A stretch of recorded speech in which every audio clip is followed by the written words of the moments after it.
Nag-viral noon ang hindi pagkakaunawaan ni Draymond Green at Steve Kerr mga kaibigan, na muling binalikan ng mga fans ngayon dahil sa panibagong pahayag ni Dre tungkol sa kanya at kay Steve Kerr. Ito po ang sinabi ng former Defensive Player of the Year. "As much as he's done for me, you got to take the good with the bad." Punto sa kanyang binitawang salita dito ay kumbaga nalilimitahan daw umano siya ni Kerr, nahahadlangan ang gusto niyang gawin. Sa madaling sabi base sa sinabi ni Draymond ay mukhang ayaw na niyang maging coach si Steve Kerr. Dahil sa sinabi ni Green ay lalabas na isa sa kanila ni Kerr ang maaalis sa Warriors next season.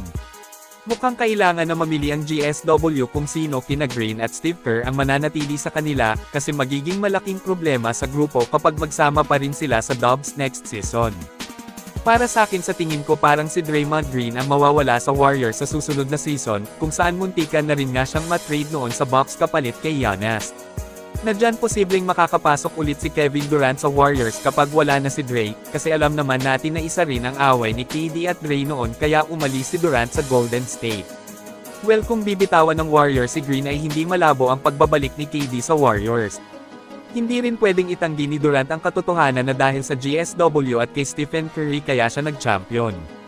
Pag-alis niya sa Warriors, kahit may pangalan sa liga ang mga naging kakampi niya, pero hindi pa rin niya magawang mag-champion ulit. Iba pa rin talaga kapag si Steph Curry, ang tandem nila ni KD ay hindi pwedeng ikumpara sa iba kasi totoong napaka-solid at napakahirap na pigilan. Kaya naman kung gusto pang mag-champion ni Durant ay babalik siya sa GSW, hindi man natin masisiguro ang pag-champion ng Warriors, pero ang tsansa ay napakataas kung babalik si Kevin Durant sa Dubs. Nasa mataas pa na level ang nilalaro pareho ng dalawa, injury lang ang pipigil sa kanila.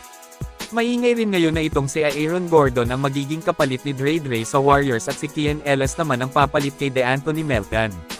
Ngayon isipin nyo na lang mga kaibigan kung matuloy sina KD, Gordon at Ellis sa GSW next season at mag-move on kay Green. Paniguradong magiging napakalakas ng Warriors sa susunod na season. Tingnan nyo nga naman itong si Durant kung gaano pa rin siya kahusay hanggang ngayon.